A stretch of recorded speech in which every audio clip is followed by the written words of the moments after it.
Hey, I'm David Molinax. I'm going to be demonstrating how to administer subcutaneous fluid to a canine. I've got all my necessary supplies here, and they are all sterile. I have my bag of lactated ringers here, which is what we use most often here at Riverview.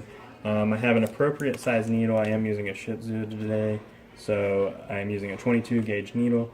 And then I have my fluid line. All of this is sterile and it's brand new. So the first thing I'm going to do is I am going to take out my lactated ringers solution, and I'm just going to go ahead and hang it on my fluid stand. And this is pretty handy because it's going to allow the bag to be higher than the patient, and it's really going to allow gravity to do the work. Okay, and then I'm going to go ahead and put a sticker on it for the date that, today's date, that I went ahead and got this bag out, so that we know at what point to go ahead and get rid of it.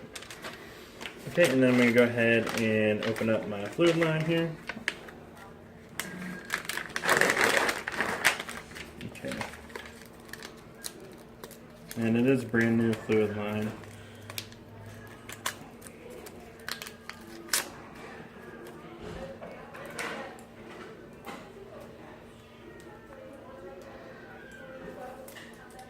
Okay, now that I've got that situated, I'm going to go ahead and pop off one of these right here.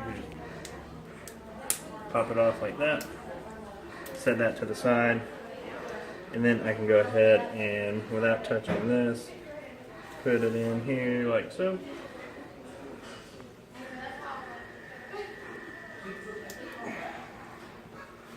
Okay, and then I'm going to let a little bit run through the line.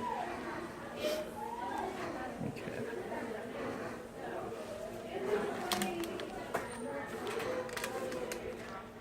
I'm going to do this into the sink just to prevent any mess. Go ahead and Are y'all coming? fully get this rolling here. And I'm just going to let it empty out like that. Make sure there's no gaps in any fluid. I'll go ahead and cut that off, attach my needle, and then we can grab the patient. Okay, so we're here with Rue, and she's going to be receiving the lactated ringers fluids today. She weighs 13.5 pounds, which is about 6 kilograms. So she can receive 60 to 70 milliliters of fluid. So if you look up here, there's actually a chart, and it's a brand new bag, so we're just going to go a little bit over halfway to 100 here. And before I actually administer the fluid, I'm going to get a little alcohol on a cotton ball, and I'm going to kind of just go over the insertion point, just to try to keep it as sterile as possible. I'm then going to make a tint with my left hand, and I'm going to go ahead and uncap my needle, and I'll insert bevel up at the appropriate angle, and just kind of get it right in there real quick, and just hold it like that. I'll go ahead and open my fluid line so we can get it going here. And while it's going through the fluid line, I'm going to be sure to massage this area to kind of spread the fluid out as evenly as possible.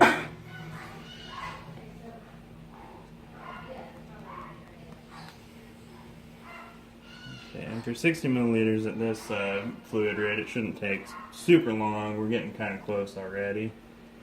So I'm just going to keep doing this.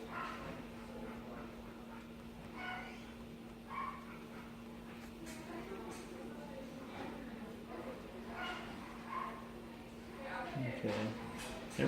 We're right around 60 or 70 milliliters right here. I'm going to go ahead and close the line before I take the needle out. And when I do take the needle out, I'm going to apply pressure to the insertion point to prevent any from leaking. And I'm just going to hold some pressure there for a few seconds. While I do that, I will mention that I am going to go into Rue's medical patient history in the computer, and I'm going to make a note of how many fluids I gave, what time, and what date I gave those fluids. And that's how you administer subcutaneous fluid.